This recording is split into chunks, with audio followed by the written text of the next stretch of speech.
Les travaux que je mène avec mon équipe au laboratoire depuis quelques années ont pour objectif d'identifier les causes du trouble du déficit de l'attention avec ou sans hyperactivité, appelé le TDA.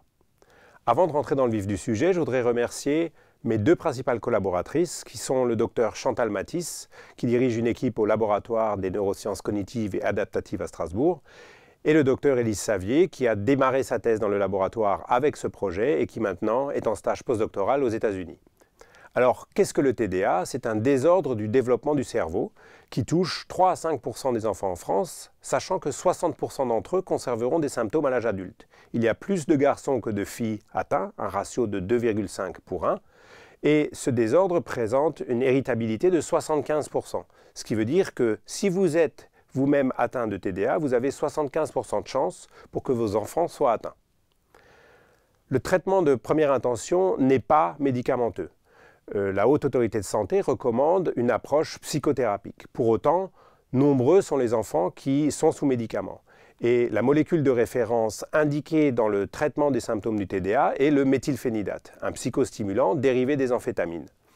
Cette molécule va diminuer les symptômes sans les éliminer totalement. Et la posologie est complexe à mettre en place. En France, en 2011, 42 000 patients étaient soignés par méthylphénidate. D'autres approches existent en utilisant des molécules non psychostimulants comme l'atomoxétine ou la guanfacine. Enfin, de plus en plus sont développées des approches non médicamenteuses, notamment psychothérapiques, orthophonie, psychomotricité et diététique. Mais ce qu'on voit aujourd'hui, c'est que les approches cliniques, généralement, sont en fait multimodales et associent l'ensemble de ces approches et médicamenteuses et non médicamenteuses. La recherche clinique chez l'homme sur le TDA a été intense au cours de ces dernières années. On voit entre 2007 et 2017 plus de 15 000 articles publiés. Et ils se sont essentiellement focalisés sur l'identification de gènes, sur la génétique du TDA, ce qui est pertinent vu le fort taux d'héritabilité du syndrome. Ce qui a été démontré aujourd'hui, c'est qu'il n'y a pas d'association significative avec un gène ou une famille de gènes. L'autre volet d'investigation de la recherche clinique concerne l'imagerie cérébrale dans le but d'identifier quelles sont les structures défaillantes chez les patients TDA. Et là aussi, les résultats sont très controversés puisque une revue de la littérature montre que nombreuses sont les aires qui sont atteintes et pour certaines, on a même des données totalement contradictoires. Certains résultats montrent une hypoactivation, une sous-activation de certaines aires, d'autres résultats montrent une hyperactivation de ces aires-là. Dans tous les cas, aujourd'hui, l'origine biologique du TDA n'est pas connue. Alors, pour essayer d'aller étudier dans le détail le cerveau, il faut évidemment des modèles animaux. On ne peut pas faire ça chez l'homme. La recherche chez l'animal au cours des 10 dernières années, c'est 681 articles publiés. Et cette recherche se consacre essentiellement à essayer d'identifier l'origine du trouble. En particulier, tenter d'identifier les structures cérébrales, les circuits neuronaux ou les neurotransmetteurs qui sont défaillants. Et pour ça, il faut pouvoir évidemment élaborer, développer et identifier des modèles animaux. Alors, qu'est-ce que c'est un modèle animal d'une maladie humaine? Un bon modèle animal d'une maladie humaine doit répondre à 3 critères essentiels qui sont le critère d'isomorphisme, c'est-à-dire que les symptômes doivent être les mêmes chez l'animal et chez l'homme, un critère prédictif, c'est-à-dire que lorsqu'on donne le traitement à l'animal, on doit pouvoir diminuer le symptôme comme on le voit chez l'homme, et enfin un critère d'homologie, où les mécanismes moléculaires défaillants doivent être plausibles, à la fois chez l'animal et chez l'homme. Je dis ça parce que le modèle de référence de l'étude du TDA aujourd'hui est un modèle de rat, qui est le rat hypertensif, et qui originellement avait été utilisé comme modèle d'hypertension artérielle. Or, les enfants TDA n'ont pas d'hypertension artérielle. Donc à ce jour, il y a moins de 10 modèles animaux du TDA dans le monde, tous essentiellement validés sur 2 critères qui sont le critère isomorphe et le critère prédictif. Alors au laboratoire, depuis quelques années, on s'intéresse au fonctionnement d'une structure particulière dans le cerveau qui s'appelle le colliculus supérieur, qui est localisé dans le cerveau moyen. C'est une structure qui est conservée au cours de l'évolution, qui existe chez tous les vertébrés et chez tous les mammifères, et qui donc existe chez l'homme. La particularité de cette structure, c'est qu'elle reçoit des connexions directement de l'œil via le nerf optique. Si on injecte dans l'œil de la souris un colorant vert, on se rend compte que les couches superficielles du colliculus supérieur vont être colorées, marquées. Ce qui indique que ces couches superficielles-là reçoivent des informations visuelles. Mais le colliculus supérieur est une structure multicouche et les couches sous-jacentes reçoivent, elles, des informations d'autres sens et en particulier des informations auditives et somatosensorielles. Ce qui fait que cette structure est en fait impliquée dans ce qu'on appelle l'intégration multisensorielle, à savoir que cette structure analyse et combine différents sens qui convergent dans cette structure dans le cerveau. Cette structure est impliquée dans le contrôle de l'attention visuelle. Ça a été démontré il y a quelques années maintenant dans diverses espèces, dont le singe. Alors au laboratoire, on travaille sur cette structure et on essaye de comprendre comment les connexions se font entre la rétine et cette structure et quels sont les mécanismes qui contrôlent ces connexions-là. Alors je vais vous montrer un exemple chez des souris contrôle. Ce qui se passe, c'est qu'on a des cellules dans la rétine, qu'on appelle les cellules ganglionnaires de la rétine, qui vont aller se projeter, se connecter dans cette structure. Alors là, vous avez l'exemple d'une cellule avec la petite boule en bas qu'on appelle le corps cellulaire qui est localisé dans la rétine, et puis ce long fil qui correspond à l'axone qui va former en fait le nerf optique, et cette petite structure en étoile à l'extrémité qui, elle, va aller se connecter dans le colliculus supérieur. Alors comment se font ces connexions? Elles ne se font pas au hasard, elles sont extrêmement bien organisées. Si bien que si par exemple on prend des cellules qui sont situées sur la partie temporale ou la partie nasale de l'œil, on voit qu'elles vont aller se connecter dans la partie postérieure ou antérieure du colliculus supérieur. Si bien que cet axe nasotemporal-là est représenté sur l'axe antéro-postérieur du colliculus supérieur. Si on active cet axe-là avec par exemple une barre lumineuse, on va se rendre compte que on a une activation du colliculus supérieur suivant l'axe rostrocaudal. Alors au laboratoire, on a un modèle de souris qu'on appelle les souris KI2 qui nous ont permis de comprendre mieux les systèmes moléculaires de contrôle de formation de ces projections organisées. Et ces souris ont une particularité, c'est qu'elles ont un défaut dans cette connexion-là. Et en particulier, l'axe nasotemporal est dupliqué le long de l'axe antéro-postérieur dans le colliculus supérieur. Donc, ces souris présentent des projections de la rétine au colliculus, donc des projections rétinocolliculaires qui sont dupliquées. Lorsqu'on mesure l'activité de cette structure en stimulant la rétine avec une barre visuelle qui bouge dans l'axe nasotemporal, ce qu'on se rend compte, c'est que cette activation est beaucoup plus forte dans le colliculus supérieur, la zone activée est beaucoup plus importante.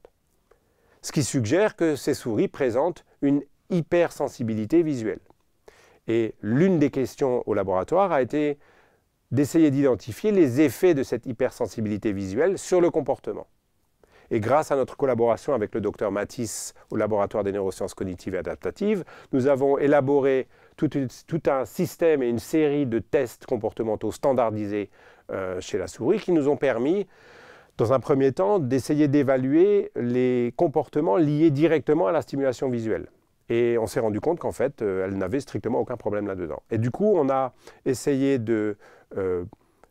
d'étendre un petit peu l'analyse comportementale de nos animaux et analyser des comportements plus généraux. Et on s'est rendu compte qu'elles avaient des défauts, en particulier dans l'attention. Alors je vais illustrer ces défauts attentionnels en vous présentant des résultats de l'étude qu'on a menée au laboratoire. Pour tester l'attention chez les animaux, vous pouvez utiliser un test qui s'appelle le test Go-No-Go. Dans cette situation, les souris sont mises dans un couloir qui fait à peu près 1 mètre de long, derrière un portillon.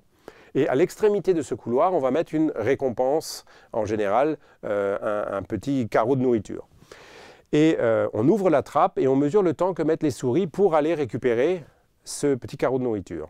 Et on se rend compte, chez nos souris contrôle en noir et chez nos souris hypersensibles en rouge, qu'avec le temps, elles apprennent qu'il y a effectivement une récompense au bout de ce couloir et elles vont aller se ruer et courir et aller de plus en plus vite, aller récupérer cette récompense. On peut faire le même test dans une situation où on ne met pas de récompense. Et quand on ouvre la trappe, au début, la souris pourrait penser qu'il y a une récompense et donc va se déplacer rapidement vers l'extrémité du couloir. Mais avec le temps, la souris, elle sait très bien qu'il n'y a plus de récompense au bout. Ça ne sert à rien d'aller courir, aller chercher quelque chose qui n'existe pas.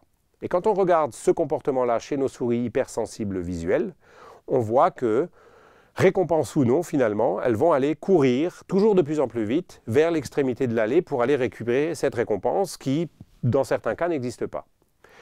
Et le temps qu'elles vont mettre pour aller courir, rejoindre et récupérer cette récompense est le même qu'il y ait une récompense ou pas. Ce qui indique, d'un point de vue comportemental chez les animaux, une diminution de l'inhibition de réponse. Et la diminution de l'inhibition de réponse correspond à une augmentation de l'impulsivité. Alors on a voulu aller un petit peu plus loin et analyser encore un peu mieux ces souris par rapport aux défauts attentionnels. On a refait le test avec la récompense, donc dans une situation dite go, et au moment où on ouvre la trappe, on rajoute un distracteur. Et on a dans ce cas-là rajouté un distracteur visuel qui est un flash de lumière. Et on se rend compte que nos souris hypersensibles visuellement marquent un temps d'arrêt plus important lorsque on met ce flash de lumière au moment où on ouvre la trappe. Ce qui suggère que ces souris ont une tendance à la distractibilité plus élevée que nos souris contrôle. Alors on a voulu aller plus loin et essayer d'identifier quelles pouvaient être les molécules défaillantes dans ce système. On s'est donc intéressé à des neurotransmetteurs et en particulier la dopamine, l'adrénaline, la noradrénaline et la sérotonine dans différentes aires du cerveau qui sont en lien avec le contrôle de l'attention. Donc vous avez ici une vue du dessus et une vue du profil d'un cerveau de souris et nous avons analysé et mesuré la quantité de ces molécules dans ces différentes aires du cerveau. Et on est arrivé à l'observation suivante, c'est qu'on avait une très forte augmentation de noradrénaline dans une seule des structures en particulier, qui est le colliculus supérieur, cette structure dans laquelle on a cette hypersensibilité visuelle. Et l'augmentation de noradrénaline est importante puisqu'on a une augmentation de 3 fois de la quantité de noradrénaline par rapport aux souris contrôle. Donc en résumé, on a nos souris CAI2 qui sont un modèle animal qui présente une hypersensibilité visuelle du colliculus supérieur qui est associée à des déficits attentionnels, impulsivité et une tendance à la distractibilité, mais aussi à une perturbation d'un neurotransmetteur et donc tout particulièrement une forte augmentation de noradrénaline. Alors, la suite de nos travaux aujourd'hui, c'est essayer de valider ce modèle et de savoir quelle va être sa réponse au traitement. Donc l'idée, c'est d'étudier l'effet du traitement au méthylphénidate chez ces animaux-là, et en particulier l'effet du méthylphénidate sur la quantité de noradrénaline dans le colliculus et sur l'activité du colliculus. Mais ce qui nous intéresse aussi, c'est de savoir quel est l'effet de l'augmentation de cette noradrénaline dans l'activité de cette structure. Je vous ai montré plus tôt comment on pouvait mesurer l'activité du colliculus grâce à ces enregistrements en stimulation. Ce qui se passe, c'est que lorsqu'on ne stimule pas, comme vous le voyez là, on a des barres noires qui montrent une forme d'activité résiduelle. Et dès qu'on stimule la rétine, on voit que cette activité augmente. La noradrénaline pourrait avoir un effet sur ce qu'on appelle le ratio signal-bruit, c'est-à-dire la différence ou le rapport entre l'activité colliculaire résiduelle sans stimulation et l'activité du colliculus lorsqu'il y a une stimulation visuelle. Alors, notre hypothèse est la suivante. Le colliculus supérieur, chez l'homme, qui est connu depuis longtemps pour contrôler les saccades. Alors les saccades, ce sont ces petits mouvements de l'œil qui vous permettent de scanner votre environnement pour pouvoir détecter plus efficacement tout nouvel élément qui entre dans votre champ visuel. Alors on ne les perçoit pas, sauf si on utilise cette petite image et illusion d'optique, où on voit que lorsqu'on fixe l'image, le milieu ou le centre de l'image sur lequel on fixe notre regard ne bouge pas, alors que la périphérie bouge. Ceci est dû au mouvement des saccades, ces petits mouvements de rotation de l'œil qui vont faire du coup que la périphérie va avoir une plus grande distance de déplacement et donc vous allez voir la périphérie de l'image bouger. Le colliculus supérieur, lorsqu'il est stimulé par la vision et l'audition chez l'homme et la somatosensation, va contrôler l'allocation de l'attention. Et notre hypothèse, c'est que chez les patients TDA, le colliculus est peut-être hypersensible, et de fait de cette hypersensibilité-là, il va avoir une répercussion sur le contrôle des saccades et sur le contrôle et l'allocation de l'attention dans l'espace. Alors, il a été déjà démontré que les saccades pouvaient être perturbées chez les enfants TDA. Ici, je vous montre un résumé de 2 travaux publiés récemment. Sur le graphique de gauche, on voit que les enfants TDA présentent plus de saccades transitoires, on va dire. C'est-à-dire que l'objet de cet exercice est de fixer son attention sur un point, sur un écran. Et on mesure le nombre de saccades qui font que le mouvement de l'œil s'écarte de ce point de fixation. On voit chez les patients contrôle qui n'ont pas de TDA, qu'il y a très peu de saccades qui s'écartent de ce point de fixation, alors que chez les enfants TDA, on révèle une forte augmentation du nombre de saccades qui s'écartent de ce point de fixation. Le graphe de droite, lui, montre à peu près la même chose, mais lorsque les enfants sont sous méthylphénidate. Et on voit que sous méthylphénidate, le nombre de saccades diminue pour atteindre un niveau contrôle normal. Donc, perturbation importante des saccades chez les patients TDA, ça avait déjà été démontré. Donc, en conclusion, nos travaux par rapport à la compréhension du TDA, tout d'abord, suggèrent un rôle central du colliculus supérieur dans le contrôle de l'attention visuelle et suggèrent et démontrent une implication de la noradrénaline, ce qui confirme des données d'études cliniques qui ont été publiées à la fin des années 90, qui suggèrent effectivement que les patients TDA présentent un système noradrénergique défaillant. Alors, est-ce qu'on peut, en conclusion générale, aujourd'hui émettre l'idée que finalement le TDA pourrait être la conséquence d'un dysfonctionnement du colliculus supérieur, cette structure relativement primaire qui va intégrer et analyser des informations sensorielles au début de la chaîne d'analyse et qui, si évidemment ces informations sont déjà défectueuses, la suite de la chaîne d'analyse va également être perturbée. Alors pour autant, les enfants TDA ne sont pas voués à l'échec puisque certaines célébrités sont connues pour être TDA et ont plutôt bien réussi dans la vie.